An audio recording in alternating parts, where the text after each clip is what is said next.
Il y a quelques semaines a eu lieu un débat assez court, il faut bien le reconnaître, parce que lorsqu'il s'agit de parler de la situation dans ce qu'il convient d'appeler les colonies de l'État français, eh bien, le temps qui nous est consacré et qui est consacré à ces questions à l'Assemblée nationale est évidemment des plus réduits.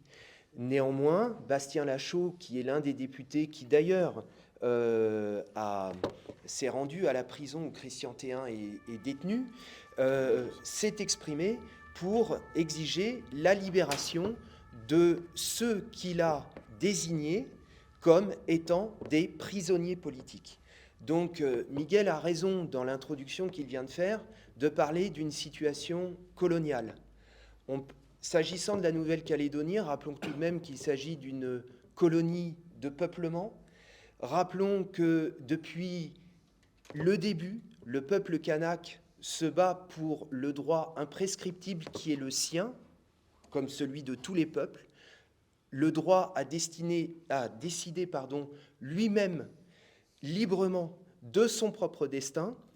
Je rappelle que ce qui a déclenché la répression de l'État français, répression extrêmement brutale, qui conduit au fait qu'aujourd'hui, des dizaines de militants sont détenus en France, le point de départ de cette situation, c'est la décision du gouvernement français de modifier le corps électoral pour minoriser le peuple kanak, ce qui a provoqué une mobilisation extrêmement importante, et on sait, je l'ai dit, la répression que cela a entraîné.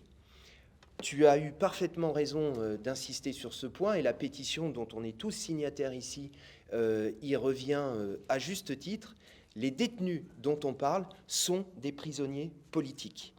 Le gouvernement s'abrite derrière des questions de droit, derrière ce qu'il appelle l'état de droit. Lorsqu'on parle de prisonniers politiques, l'état de droit, on le voit bien, relève purement et simplement d'une fiction. Donc, cette situation est parfaitement intolérable et je ne peux qu'appuyer l'initiative qui est prise par le CICR de demander, et d'ailleurs je remercie le CICR pour l'initiative de la pétition qu'il a prise il y a plusieurs mois, et l'initiative qu'il prend en direction du garde des Sceaux, qui effectivement doit répondre. Donc cette conférence de presse est importante parce qu'elle indique qu'on a fermement l'intention de ne pas lâcher.